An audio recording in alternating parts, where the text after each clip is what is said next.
নমস্কার, news 18 Bangla digital পেজে আপনাদেরকে স্বাগত। আপনাদের সঙ্গে রয়েছি আমি আবির।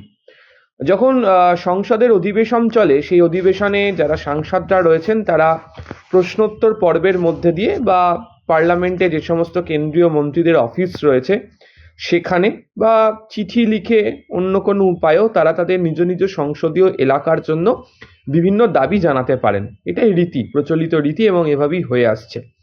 এর পাশাপাশি গণপরিবহনের ক্ষেত্রে দেশের অন্যতম গুরুত্বপূর্ণ যে মাধ্যম অর্থাৎ ভারতীয় রেল, সেই ভারতীয় রেলের প্রত্যেকটা সাংসদ তার নিজ নিজ সংসদীয় এলাকার জন্য কি চান তা জানানোর জন্য ডিভিশনাল রেলওয়ে কমিটি রয়েছে। সেই ডিভিশনের ধরুন Howrah division, Sealdah division, Asansol division, Malda division, Alipurduar division, Katihar division, অন্যদিকে হচ্ছে আপনার খড়গপুর ডিভিশন।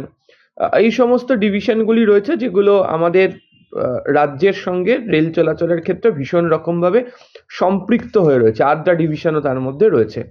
তো এই ডিভিশনগুলোর মধ্যে যে সমস্ত সংসদীয় এলাকা পড়ে তার যারা সাংসদরা রয়েছেন এবং অবশ্যই যারা এই রাজ্য থেকে নির্বাচিত রাজ্যসভা সাংসদও রয়েছেন, তারা তাদের নিজ নিজ এলাকার জন্য কি চান তাই ডিভিশনাল রেলওয়ে কমিটির বৈঠকে তারা জানাতে পারেন।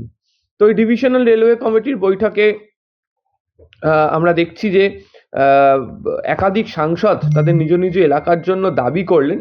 তবে অনেকেরই বক্তব্য যে সাধারণ মানুষের, বিশেষত যারা প্রত্যেক দিনের লোকাল ট্রেন ব্যবহার করেন বা ট্রেন পথে তাদের যাতায়াতটাই প্রধান উদ্দেশ্য, তারা কেউই এই যে দেরিতে ট্রেন চলার কারণে দুর্ভোগ হওয়া, সেই পরিস্থিতির কথা কোনো সাংসদ মনে করিয়ে দিলেন না।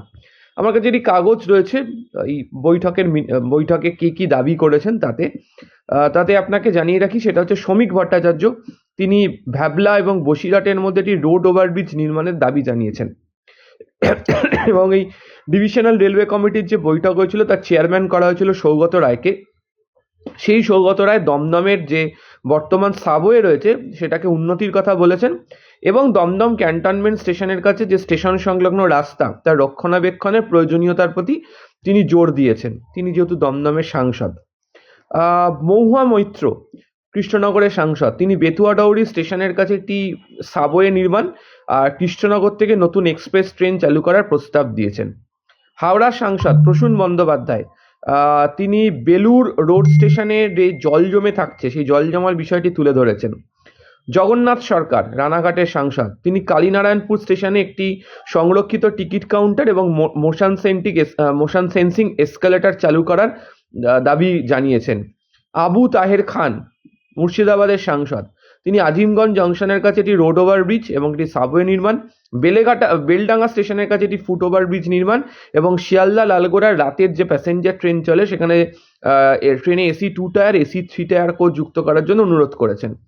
প্রতিমা মণ্ডল, তিনি দক্ষিণ বারাসাত ও জয়নগর মজিলপুর স্টেশনের মধ্যবর্তী লেভেল ক্রসিং গেটের পরিবর্তে একটি রোড ওভারব্রিজ তৈরি করার দাবি করেছেন এবং শিয়ালদা ক্যানিং সেকশনের মাতলা হলস্টে লোকাল ট্রেনের অতিরিক্ত স্টপেজের তিনি দাবি করেছেন।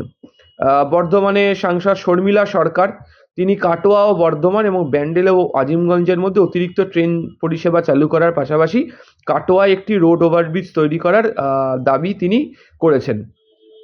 তো যারা এই সাংসদরাই বৈঠকে উপস্থিত থাকলেন তারা নিজ নিজ এলাকার জন্য হচ্ছে কেউ এক্সপ্রেস ট্রেনের দাবি, কেউ অতিরিক্ত ট্রেন চলাচলের দাবি, কেউ ট্রেনে AC 2 tyre, AC 3 tyre coach যুক্ত করার দাবি, এই সমস্ত দাবি তারা জানিয়ে আসলেন। কিন্তু তাদের কাউকেই লক্ষ্য করতে পারা গেল না যে তারা কেউ এই যে দেরিতে প্রত্যেক দিন ট্রেন চলছে তা নিয়ে তারা সরব হয়েছেন।